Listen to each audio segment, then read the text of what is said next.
What's up, Taiwan? I'm Eric Gao with news from here in Taiwan and around the world. Taiwan has started its annual live-fire military drills known as the Hangguang exercise, designed to prepare the country for war.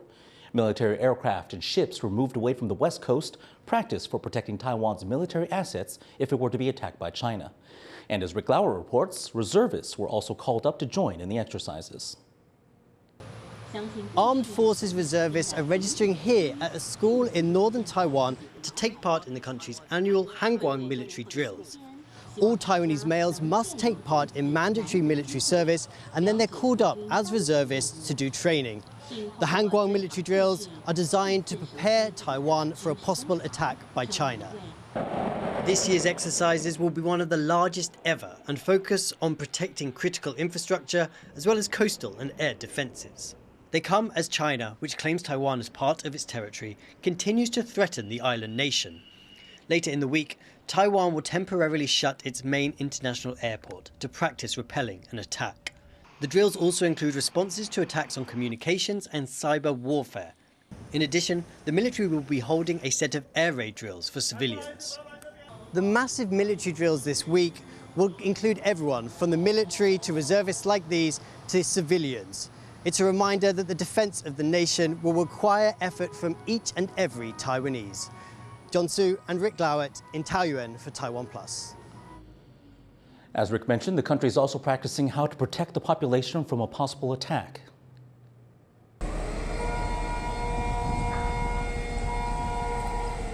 When you hear that siren, it means seek shelter. The 30-minute drills simulate an air raid or other emergency situation.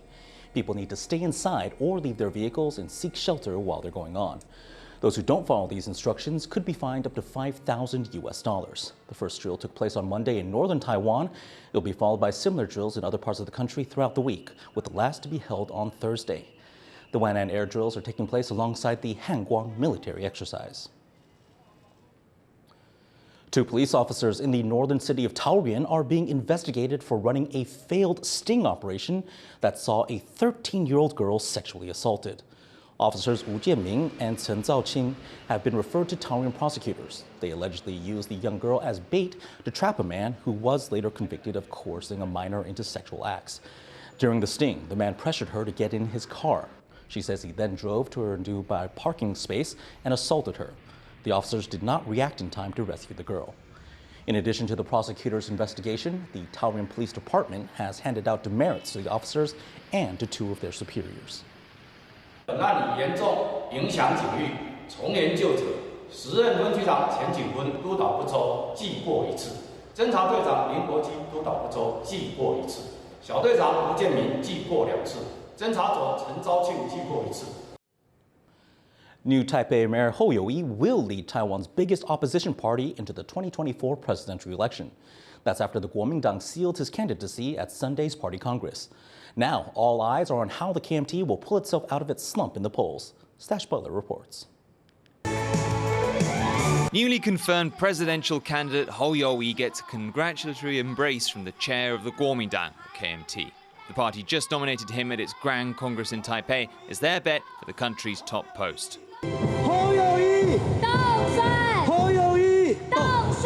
It's the crowning moment of Hou's political career, one he'll hope to use as a launchpad to unseat Taiwan's ruling Democratic Progressive Party, or DPP. 勇敢为中华民国、为台湾人民打出一场漂亮的胜仗，拼命向前，下架民进党，下架民进党。 But he faces an uphill battle. For weeks, Hou has been stuck at the bottom of the polls, third in a 3-horse race with the DPP and the third-party dark horse candidate, Ke Wen-je. That's why some in Hou's party have called for him to be replaced. But with the Congress over, the KMT hopes it can leave that disunity in the past. I believe that the KMT has got it right today and will move on much more smoothly than before. With its candidate now chosen, the KMT hopes to bring fellow opposition Taiwan People's Party and its maverick chair Ke Wen-je into a grand alliance against the DPP, whose party colour is green. 我们要非绿的朋友，所有希望台湾更好的朋友，大家一起团结在一起。The Taiwan People's Party and the KMT share a common platform. Both accuse the DPP of mishandling ties with Taiwan's neighbor, China. Each of the candidates view this as an existential election. The KMT and the Taiwan People's Party both believe that dialogue and moving closer to China will diffuse tension. For now, Ke has ruled out a joint presidential ticket, but he said he'd consider working with the KMT if no party wins a legislative majority. 我相信在国会3党不过半的机会很高的，还是要价值啊、政策啊、理念的相合的，所以这一方面的讨论应该要再多一点。Hoyoi has won the main opposition party's ticket. He's seen off a mutiny. Now he has 6 months to solve the complex puzzle of how to bring the KMT back to power. Scott Kuang, John Su, and Stash Butler for TaiwanPlus.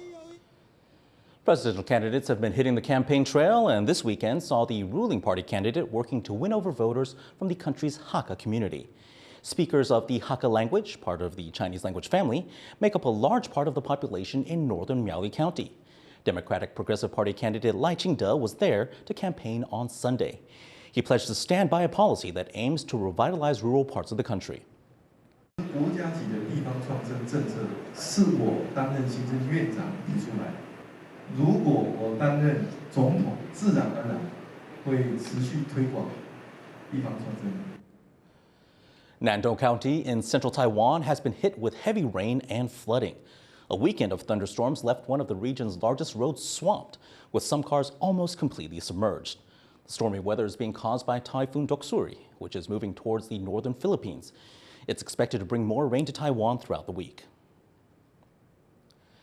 Now, Taiwan is expected to see its lowest birth rate ever this year. There were only around 66,000 babies born in the country in the first half of 2023. Projections put the full year number at 130,000. According to the Interior Ministry, the birth rate has been declining for 9 straight years now. Just under 215,000 babies were born in 2015. That number dropped to fewer than 140,000 last year. While the government has been introducing various incentives to encourage people to have more children, experts say they're not enough. When you hear about nuclear power, then you might think of large facilities churning out energy. But not all of Taiwan's nuclear reactors are in power plants. One can be found in a university. Let's take a look at how it's being used to help cancer patients. Ponds like this are a common sight on university campuses. But this one, at National Tsinghua University in the northern city of Hsinchu, is not like the others. It's a filtration pond for a nuclear reactor. That's right, these buildings house a nuclear facility. 整个原子炉大概有7层高，那是从民国47年开始建造的。那整个原子炉体厂房是非常大的，依照我们研究用反应器这种等级，它这个厂房几乎跟核电厂差不多了。Completed in 1961, the reactor was originally meant for nuclear research, but switched gears to nuclear medicine in the early 1990s. It's called the Tsinghua Open Pool Reactor, or THOR for short. But this THOR doesn't channel lightning. It channels radiation, which helps to treat cancer patients. 目前我们治疗最多的算是脑肿瘤跟头颈癌，主要是说我们很多的技术来自日本。The treatment is called boron-neutron capture therapy. Doctors inject patients with amino acids treated with the isotope boron-10. These are absorbed by the tumor cells. When exposed to the reactor's neutron beam, the boron explodes in a tiny, tiny blast, killing the cancer cells but not harming healthy cells nearby. One of Tsinghua's patients is Mrs. Huang. She has an aggressive form of brain cancer, and multiple surgeries have failed to stop it from spreading. Now at Tsinghua, she's being prepped for radiation therapy. Doctors carefully mark her face so the system knows where to aim the radiation. She just has to stay still for 20 minutes as the machine goes to work. How does she feel after it's done? 还好啦，没有不舒服啦。This treatment has a decent success rate. 60% of patients see their tumors shrink significantly or disappear completely. Over 300 patients have been treated since Tsinghua started its radiation therapy program in 2010. There's generally about a dozen people on a wait list hoping to get treated. But it's not easy to get on that list. The treatment isn't covered by Taiwan's national health insurance system, and patients can only get it if more common treatments fail. 那这个必须透过我们医院的人体试验委员会的同意，还有就是卫福部这个药物食品管理署的这个同意，病人才能够获得这样的处置。But officials are working to simplify the process. The FDA is getting the radiation therapy certified. That would make it more accessible, giving more patients a chance to get this potentially life-saving treatment. A boat specially prepared for a famous religious ceremony in the southern county of Pingtung has been revealed to the public. Pingtung's Donglong Temple is known for hosting its triennial boat-burning ritual. The Qiansui deities on board are said to protect locals by carrying away diseases when the boat is burned. Tradition has it the vessel will only be able to sail after an eye-dotting ritual held during the boat's public reveal on Monday. The vessel will then remain in the temple until the ceremony begins next year. One of Taiwan's leading modern dance troupes, Cloudgate, has been sharing its progressive art with the public by holding free outdoor performances. And as the dance theater celebrates its first half-century, it's bringing the open-air event to the central city of Taichung, the first time there in 10 years. Kuang reports.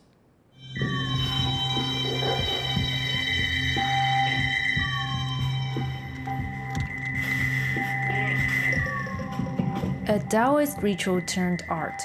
But this performance isn't intended to summon supernatural spirits, but instead, Taiwanese people's memories of what they're most familiar with in daily life. This is 13 Tongues by Cloudgate, Taiwan's most famous modern dance group. It's currently on tour as part of the troupe's celebration of its 50th anniversary. The work is based on movements inspired by everyday Taiwanese culture. 每一个舞者回到他们自己的家乡，去看看他们的夜市，看看他们的菜市场，看看他们的庙口。我们这些眼睛，这些舞者的眼睛，去凝视这一些身体。所以待会呢，如果你有听到舞者在台上又吼又叫，不要吓到哈，他们不是发疯了或是什么，他们是在演绎一种身体的状态。 It's not the first time this piece has been performed in public, but it's rarely been as accessible as it is today, performed outdoors and free for all. It's the first time in 10 years that Cloudgate has held an open-air performance in Taichung. Hundreds of people are eagerly waiting, sitting here in front of Taichung City Hall.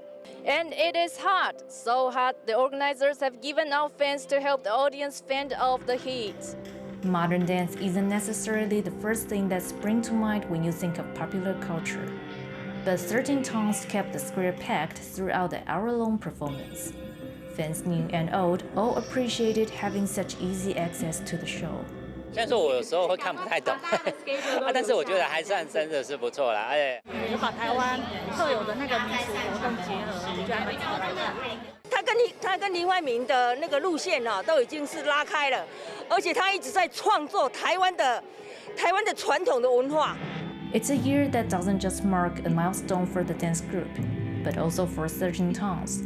Cloudgate is now set to tour several countries in Europe, where they'll bring up the 100 performances mark for the piece. But none are likely to match today's atmosphere, where anyone young, old, poor, or rich could come and enjoy Taiwan's dance for a day. Kamashi and Huang for TaiwanPlus. Now sports, Taiwanese badminton star Tzu-ying bagged a silver medal in the women's singles final at this year's Korea Open. Dai was bested by South Korean champ An Sung-yong in a straight games loss on Sunday. It was a disappointment for Dai, who ranks 4th in the world for women badminton players, but her performance at the 2023 Korea Open is one of her best on record. Thanks for watching What's Up Taiwan. Finally, relax and enjoy these shots of two giant pandas, Ruyi and Ding Ding, meeting each other for the first time at Moscow Zoo. Adorable. I'm Eric Gao. Take care and see you next time.